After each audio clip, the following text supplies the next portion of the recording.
The shuttle was falling, could feel it in her bones. The metal walls around her screamed and groaned as the ship tore through the thick orange clouds of the alien world below. Red lights flashed everywhere. Alarms filled the air with their sharp, angry sounds, and through it all, held tight to her seat and prayed. She was the only human on this ship. The rest were. They were tall creatures, almost like wolves that walked on two legs. Their fur was silver and gray, and their eyes were black like polished stones. They were proud warriors. They did not show fear, but could see it now.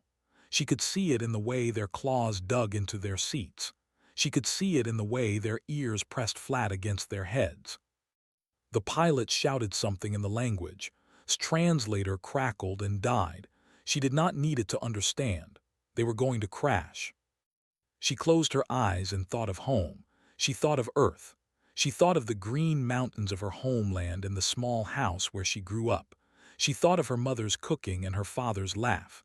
She thought of her brother, who died 3 years ago saving a child from a fire. He was always the brave one. He was always the hero. The ship hit the ground. The world became noise and pain and darkness. Felt herself thrown forward. Her safety straps cut into her chest. Something heavy struck her head, and for a moment everything went black. When she opened her eyes again, the world was still. The alarms had stopped. The red lights were dead. Smoke filled the air, thick and gray and bitter, coughed and tried to move. Her body hurt everywhere, but nothing seemed broken. She was alive. She looked around the cabin. They were not moving. The pilot was slumped over his controls, his silver fur stained dark with blood. The 2 diplomats in the back were crushed beneath fallen metal. Their eyes were open and empty. They were dead. Felt her stomach twist. She had known these beings for only a few days. They were not her friends, but they did not deserve this. No one deserved this. She forced herself to move. Her hands shook as she unclipped her safety straps. She had to get out. She had to find help. She had to survive. The emergency hatch was jammed. Kicked it once, twice, 3 times. On the 4th kick, it flew open and fresh air rushed in. It smelled strange, sweet and sharp at the same time, like flowers and metal mixed together. Pulled herself out of the wreckage and fell into the mud. She lay there for a moment, breathing hard, staring up at the orange sky. The clouds swirled above her like a slow, lazy river. 2 suns hung in the distance. One was pale yellow. The other was deep red. It was beautiful. It was terrifying. She was alone on an alien world. She had no ship, no communication, no way home. She pushed herself up and looked at the crash site. The shuttle was broken in half. Pieces of metal and wire lay scattered across the forest floor. Trees with dark purple leaves surrounded her on all sides. She had no idea where she was. She had no idea if anyone would come looking for her. And then she heard it. A small sound, weak and broken, like a baby crying. Froze, she listened. The sound came again. It was coming from inside the shuttle. She moved without thinking. Her body ached and her head pounded, but she climbed back into the wreckage. She followed the sound through the smoke and the shadows. She crawled over broken seats and shattered glass. And then she found it. A cub, small, so small. Its fur was soft gray, not yet turned silver like the adults. Its eyes were golden, wide with fear, wet with tears. It was trapped beneath the body of a female, the mother. She had died shielding her child from the crash. The cub looked at. It made that small, broken sound again. It reached out with tiny paws, its little claws catching the light. Felt something break inside her chest. Not pain, something else, something deeper. She thought of her brother again. She thought of the child he saved. She thought of the price he paid. She would not let this cub die. Not here, not like this. She worked quickly. She moved the debris. She lifted the mother's body with gentle hands and whispered an apology in a language the dead would never understand. And then she gathered the cub into her arms. It was warm, so warm. Its heart beat fast against her chest. Its small body trembled with fear. But when held it close, when she wrapped it in her thermal jacket and pressed it against her heart, the trembling slowly stopped. The cub looked up at her. It blinked its golden eyes. And then, very slowly, it pressed its face against her neck and let out a long, shaky breath. It trusted her. This small creature, this child of an alien race, trusted her. Felt tears burn her eyes. She blinked them away. She did not have time for tears. She had to move.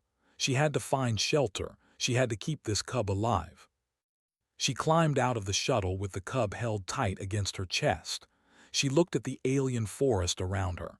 She looked at the strange sky above her. She had no food, no water, no weapons. She did not know what dangers waited in the shadows. But she had something else. She had a purpose. She had a reason to fight. She looked down at the cub. It had fallen asleep against her heart. Its small paw rested on her collarbone. Its breathing was slow and steady. "I'm going to call you," whispered. "After my brother, he was brave, he was good, and I'm going to make sure you survive, I promise." She did not know if she could keep that promise. She did not know what the future held, but she knew one thing for certain. She would not give up. She would not stop. She would carry this child through fire and darkness and death itself if she had to. Because that was what humans did. They fought. They survived. They protected the ones who could not protect themselves. Took a deep breath. She picked a direction and she started walking. The alien forest swallowed her whole. The two suns began to set. The shadows grew long and deep, and somewhere in the distance something howled. But did not stop. She held close and kept moving forward. One step at a time, one breath at a time, one heartbeat at a time. The first night was the hardest. When the two suns disappeared below the horizon, the temperature dropped like a stone falling into deep water. The cold came fast and cruel. It bit through her uniform and sank into her bones. Her breath turned to white mist in the air. Her fingers went numb. Her lips cracked and bled. But was warm against her chest. His small body gave off heat like a tiny furnace, pulled her jacket around them both and pressed her back against a tree with thick, rough bark. She did not sleep. She could not sleep. Things moved in the darkness around her. She could hear them, heavy footsteps, low growls, the snap of branches breaking under great weight. She kept her plasma lighter in her hand. It was meant for starting campfires, not fighting monsters, but it was all she had. When something came too close, when she saw yellow eyes glowing in the shadows, she flicked the lighter on and waved the flame back and forth. The eyes retreated. The footsteps faded, but they always came back. By the time the suns rose again, was shaking from cold and fear and exhaustion, but she was alive, was alive. That was all that mattered. She forced herself to move. Her legs felt like they were made of stone. Every step was a battle, but she kept walking. She had to find water. She had to find food. She had to find shelter. The forest on this world was nothing like the forests on Earth. The trees were tall and twisted, their bark black as coal. The leaves were deep purple and red, and they rustled in the wind like whispers. Strange flowers grew from the ground, their petals glowing with soft blue light. Beautiful, dangerous. Did not touch them. Woke up hungry. He made small, unhappy sounds against her chest. His little paws pushed at her, searching for food. His heart ached. She had emergency rations in her survival kit. Nutrient paste, protein bars, water tablets, but she did not know if cubs could eat human food. She tried anyway. She squeezed a small amount of nutrient paste onto her finger and held it to his mouth. He sniffed it, he licked it, and then, slowly, he began to eat. Let out a breath she did not know she was holding. It worked. Thank the stars, it worked. She gave the softer foods, the paste, the dried fruit. She kept the harder things for herself. She rationed everything carefully. She did not know how long they would be out here. She did not know if help would ever come. On the second day, she found a stream. The water was clear and cold, running over smooth black stones. Used her testing kit to check for poison. The results came back clean. She filled her canteen and drank deeply. She cleans face with a wet cloth. She washed the blood and dirt from her own wounds. That night she built a fire. She gathered dry wood and dead leaves. She made a circle of stones. She struck her plasma lighter and watched the flames come to life. The fire pushed back the darkness. The fire kept the yellow eyes away. Sat in her lap and watched the flames dance. His golden eyes were wide with wonder. He had never seen fire before, smiled and stroked his soft gray fur. Fire is good, she told him. Fire keeps us safe, fire keeps us warm. He did not understand her words, but he understood her voice. He understood her touch. He pressed closer to her and closed his eyes. Began to sing. It was an old song, a Korean lullaby her mother used to sing to her when she was small, about a rabbit on the moon, about dreams and stars and peaceful sleep. Her voice was rough and tired, but she sang anyway. His breathing slowed, his body relaxed. He fell asleep against her heart. The third day brought rain. It fell from the orange sky in thick, heavy sheets, found shelter in a hollow beneath a fallen tree. She wrapped in her jacket and held him close. The rain drummed against the wood above them. The wind howled through the forest, but they stayed dry. They stayed safe. She talked to while they waited for the storm to pass. She told him about Earth, about the blue oceans and the white clouds, about the cities that reached toward the sky, about the people who lived there, billions of people, humans, her people. She told him about her family, her mother who was a teacher, her father who was a fisherman, her brother who was a firefighter, the real, the brave one. He died saving someone, said softly. A child like you. He ran into a burning building and he never came out. She paused. Her throat was tight. I was angry at him for a long time. I thought he was stupid. I thought he threw his life away for nothing. But now I understand. She looked down at the cub sleeping in her arms. Some things are worth dying for, she whispered. Some things are worth everything. The fourth day, she almost gave up. Her food was running low. Her body was broken and bruised. She had not slept more than a few hours in days. The forest seemed endless. Every direction looked the same. She was lost, completely and totally lost. She sat down on a rock and held in her arms. Tears burned her eyes. Her chest felt hollow. She was so tired of fighting, so tired of walking, so tired of being afraid. Maybe it would be easier to stop. Maybe it would be easier to just sit here and wait for the end. But then opened his eyes. He looked up at her with those big golden eyes. He made a small sound, not a cry, not a whimper, something else. Something that sounded almost like concern. He reached up with his tiny paw and touched her face. Stared at him, this small creature. This alien child who should have feared her, who should have seen her as a monster, a strange, furless beast from another world. But he did not fear her. He trusted her. He loved her. She could not give up. She could not stop. Not for herself, for him. Wiped her tears. She took a deep breath. She stood up. Okay, she said. Okay, we keep moving. We keep fighting. We don't stop until we find help. Made a happy sound. He snuggled against her chest. On the fifth day, her emergency beacon finally found a signal. It had been broken in the crash but had spent hours trying to fix it. Now, at last, the little light turned green. The signal was broadcasting. Someone would hear it. Someone would come. But when she looked up at the sky, she did not see human ships. She saw war banners. They were coming, they were coming. Did not know if that was good or bad. She did not know if they would help her or kill her. She only knew one thing. She would not let them take. She would not let them hurt him. She stood in the clearing and waited. The cub slept against her heart. The suns burned overhead. And in the distance, the sound of hooves and war drums grew louder. They came with the dawn. 30 warriors on beasts that looked like horses made of shadow and bone. Their armor was dark metal covered with tribal markings. Their spears were long and sharp, tipped with blades that caught the light of the rising suns. They moved through the forest like a storm, fast, powerful, unstoppable. Stood in the clearing and watched them come.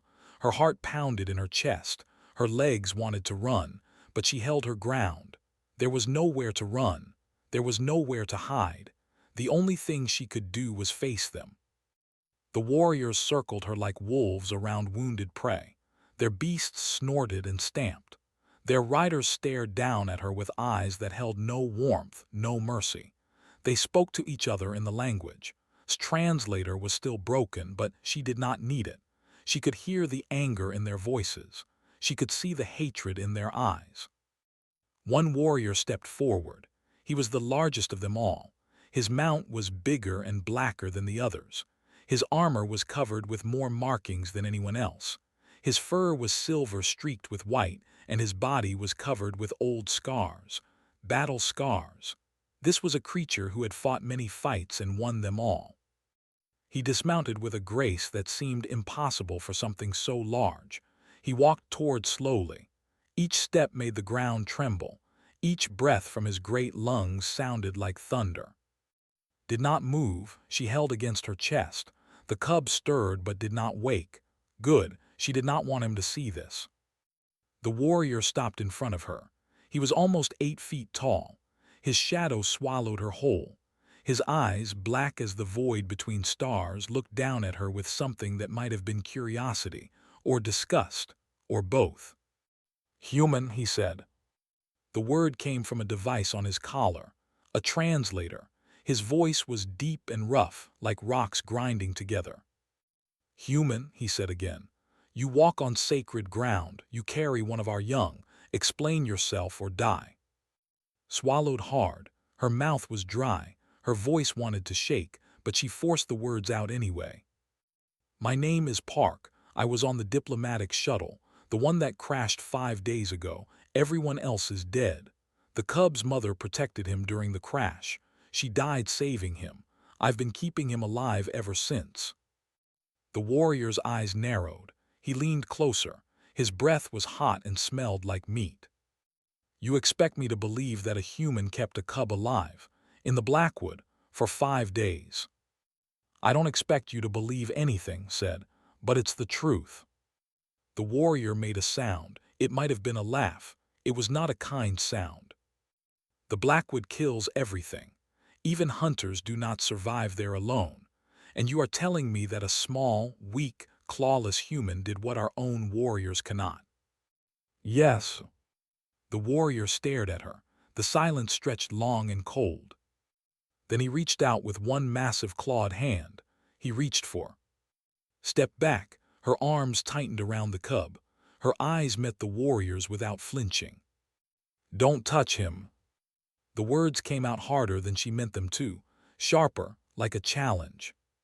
The warriors around her growled, spears lowered. The air grew thick with danger. But the big warrior held up his hand. The others fell silent. "You dare to give orders to me," he said softly. "Do you know who I am, human?" "No, and I don't care." Another silence, longer than the first. "I am," the warrior said, "clan chief of the eastern tribes, lord of the Blackwood. I have killed 1,000 enemies. I have conquered 100 lands. I have never been challenged by anything that did not die screaming." He leaned closer. His fangs were the length of his fingers. His eyes burned with cold fire. "And you, little human, you are nothing. You have no fangs, no claws, no fur. You are soft and weak and small. My youngest warriors could tear you apart without effort. And yet you stand before me and tell me what I cannot do." His heart was beating so hard she thought it might explode. Every part of her screamed to run, to hide, to beg for mercy. But she thought of the promise she made. She thought of her brother, who died facing a fire that could have killed him, because there was a child inside who needed saving. Some things were worth dying for. "Yes," said, "I do." Stared at her. For a moment something flickered in his dark eyes. Surprise, maybe even respect. Then it was gone. "You speak bravely for something so small," he said. "But bravery without strength is just foolishness. You cannot protect this cub. You cannot even protect yourself. Give me the child and I will let you live. Refuse and I will take him anyway, and you will die slowly. Looked at, he was awake now. His golden eyes looked up at her. His small paw pressed against her heart. He was not afraid. He trusted her completely. She looked back at. No. The word echoed through the clearing. The warriors muttered among themselves. Some laughed, some growled, but did not move. He did not speak. He just watched her with those cold, dark eyes. "You would die for this cub?" he asked. "Yes." "Why? It is not your child. It is not your kind. Why would you give your life for something that is nothing to you?" Felt something hot and fierce rise in her chest. It was not anger. It was something older, something deeper, something that humans had carried with them since the beginning of time. "Because he needed me," she said. "Because he was alone and afraid and had no one else. Because I made a promise. I told him I would keep him safe. And I don't break my promises. Not for you, not for anyone." She lifted her chin. She stood as tall as her small body would allow. "So if you want him, you'll have to kill me first. And even then, I won't make it easy." Was silent for a long time. The suns climbed higher in the sky. The wind rustled through the purple leaves. The world held its breath. Then turned to his warriors.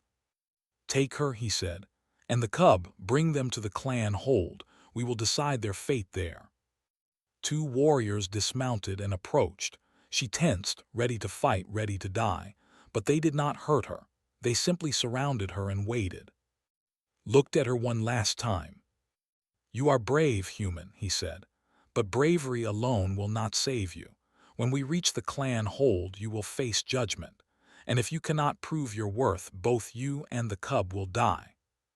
He turned and walked back to his mount. "Move out," he shouted.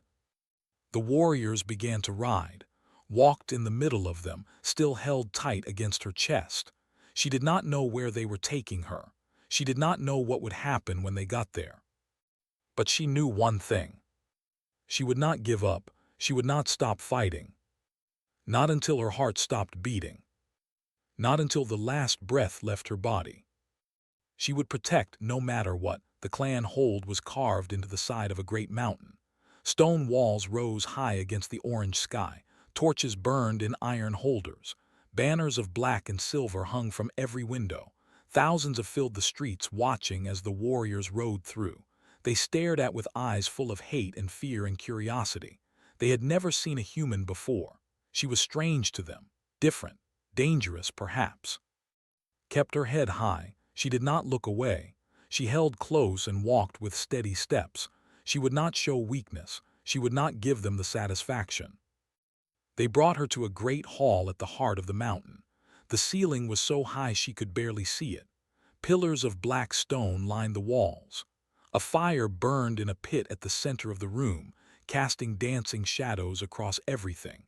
And at the far end, on a throne made of bones and metal, sat an ancient.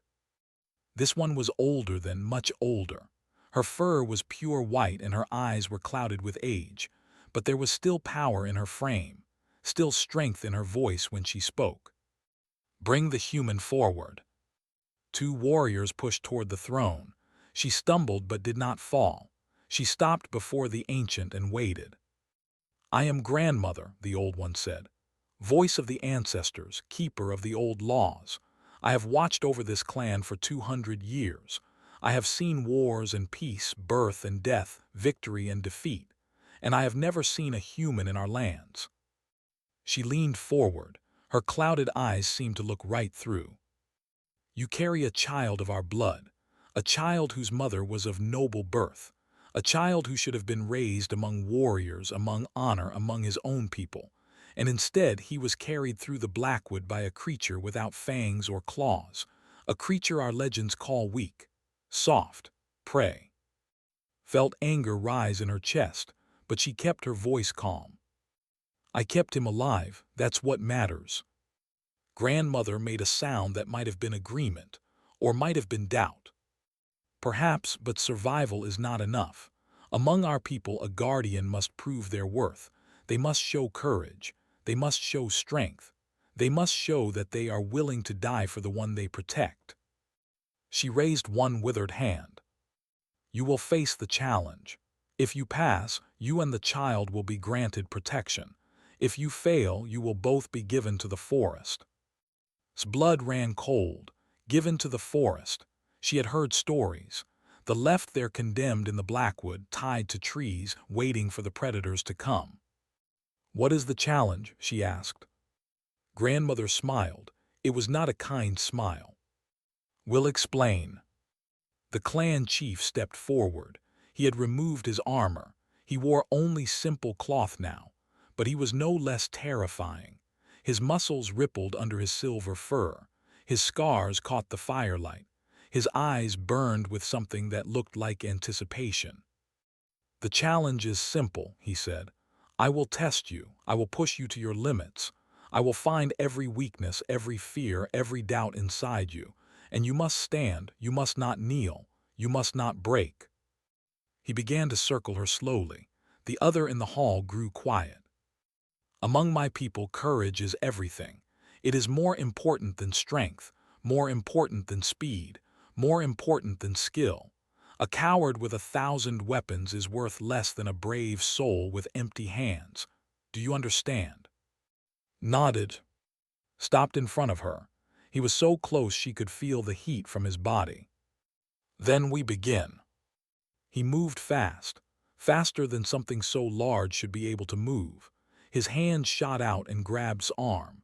His claws pressed against her skin, not cutting but threatening. You are afraid, he growled. I can smell it on you. Your heart races, your body shakes. You are prey standing before a predator. Every part of you wants to run. His breath came fast. He was right. She was terrified. Her legs trembled. Her skin crawled. Every instinct screamed at her to flee, to hide, to get away from this monster. But she did not move. Fear does not make me a coward, she said through gritted teeth. Running would make me a coward, and I'm not running. Released her arm, he stepped back. Good. He began to circle again, faster this time. His footsteps echoed through the hall. You say you protected the cub, you say you kept him alive. But how? You have no weapons, no armor, no training. You are nothing but a soft body and a stubborn will. That was enough. Laughed, the sound bounced off the stone walls. Was it? Let me tell you about the Blackwood, human. There are creatures there that can swallow you whole. There are plants that release poison into the air. There are parasites that burrow into flesh and eat their hosts from the inside. The nights are cold enough to freeze blood. The days are hot enough to boil water. Nothing survives the Blackwood. Nothing. He stopped in front of her again. And yet you did, you and the cub, 5 days, 5 nights, how? Thought about the fire, the songs, the long, terrifying hours of darkness, the hunger, the fear, the moments when she wanted to give up. I didn't have a choice, she said. He needed me, so I kept going. Stared at her, his eyes narrowed. That is not an answer. That is an excuse. Anyone can say they had no choice. I want to know what you did. I want to know how a creature like you survived when our own warriors would have died. Was quiet for a moment, then she spoke. I made fire, I found water, I rationed food. I built shelters. I sang songs to keep him calm. I talked to him even though he couldn't understand me. I held him against my heart so he could feel that he wasn't alone. She paused. I didn't sleep. I couldn't. Every sound in the dark could have been something coming to kill us, so I stayed awake. I kept watch for 5 days, for 5 nights. I didn't let myself rest because if I rested, even for a moment, we might die. Her voice grew stronger. I'm not strong like you. I'm not fast like you. I don't have claws or fangs or fur to keep me warm. But I have something you can't take from me. I have will. I have purpose. I have a promise I made to a child who trusted me with his life. She looked directly in the eyes. And I will never break that promise. Not for you, not for anyone, not even for death itself. The hall was silent, every watched, every breath was held. Stood before her, massive and terrible. His face was impossible to read. Then he spoke. "I challenge your courage, human." His voice echoed through the hall. "I challenge your right to protect this child. I challenge your claim to be his guardian. Surrender the cub. Kneel before me. Admit that you are weak, that you are nothing, that you have no right to stand among warriors. Do this, and I will let you live. Refuse and face the consequences." Looked at, he was awake. His golden eyes looked up at her. His small paw pressed against her heart. She could feel his heartbeat, fast and small and trusting. She thought of her brother. She thought of the fire he walked into. She thought of the child he saved. She thought of the price he paid. She thought of every human who had ever faced something bigger, stronger, more terrifying, and refused to bend. She looked back at. She straightened her spine. She stood taller. "No." The word rang through the hall like a bell. "I will not kneel. I will not surrender. I will not admit that I am nothing, because I am not nothing. I am human, and humans do not break." Her voice rose, filling the great hall. "I don't need fangs to protect him. I don't need claws. I kept him alive when your world tried to kill us both. I carried him through fire, through cold, through darkness, and I will carry him still. Through you, through this challenge, through anything you throw at me." She took a breath. "So do your worst, clan chief, because I'm not afraid of you, and I will never ever give up."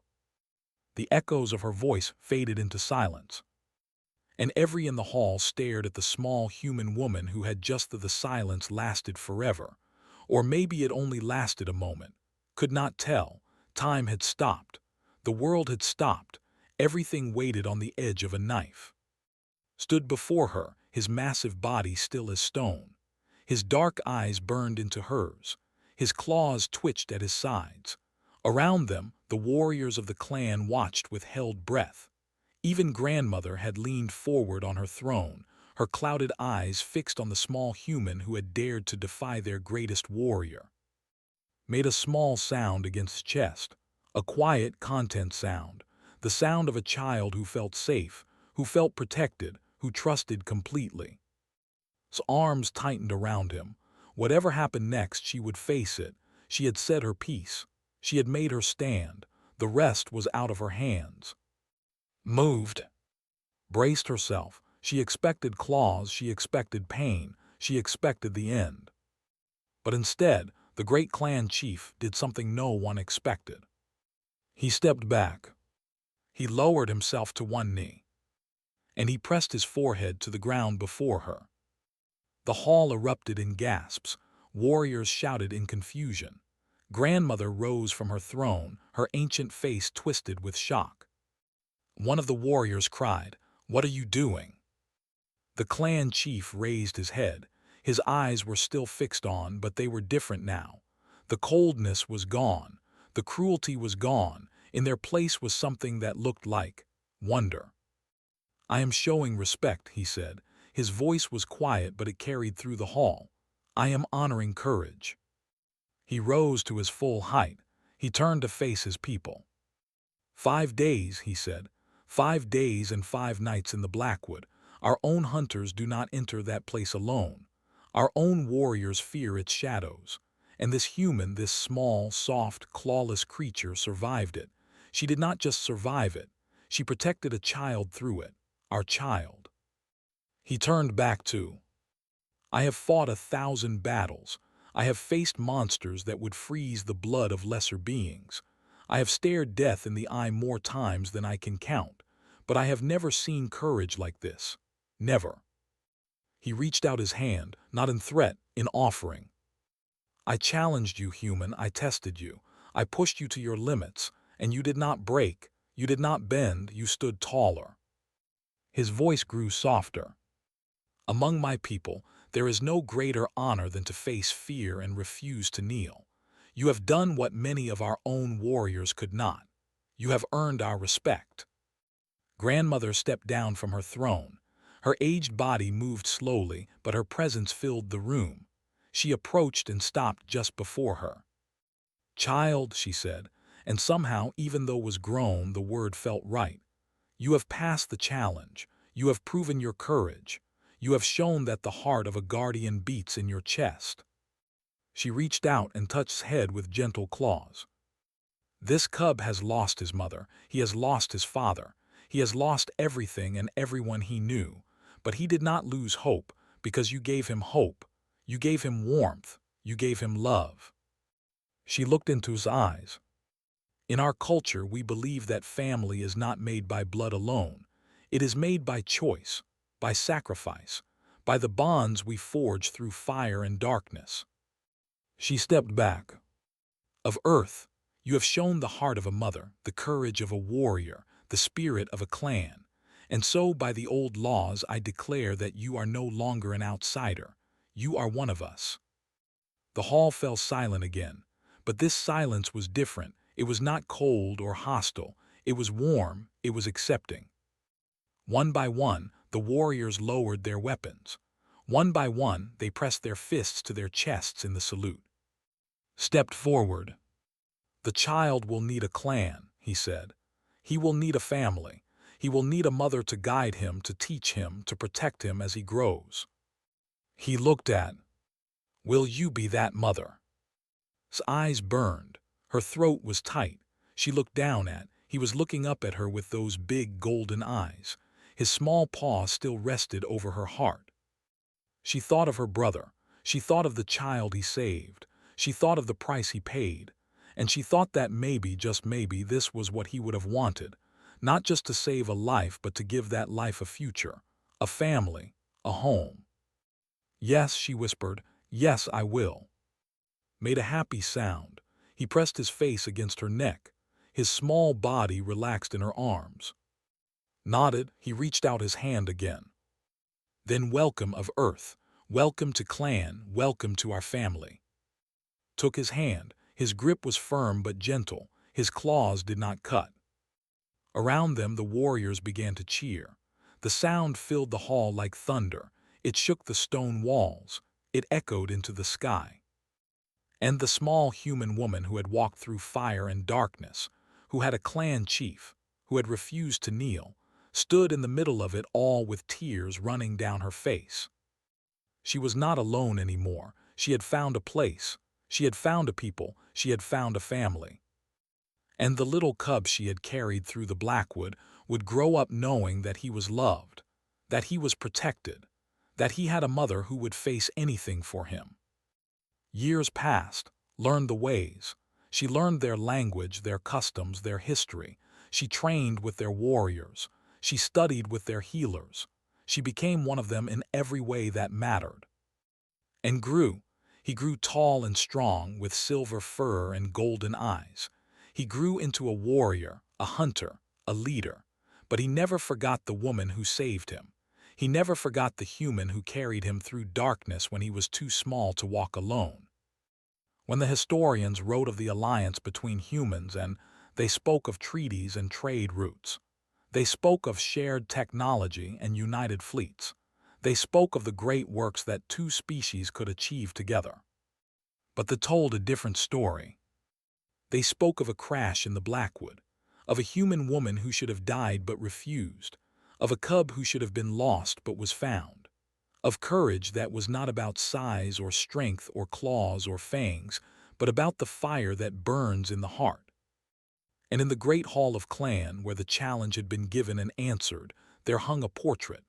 Two figures stood side by side, a human woman with steel in her eyes and silver in her hair, a male, tall and proud, his hand resting on her shoulder.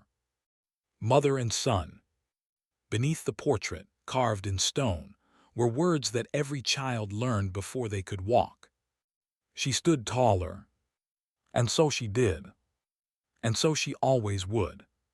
Forever, the end warrior in the land, waiting to see what would happen next. That was her promise, that was her purpose, and that was what made her human. They were almost here. She would survive, they would survive. Together,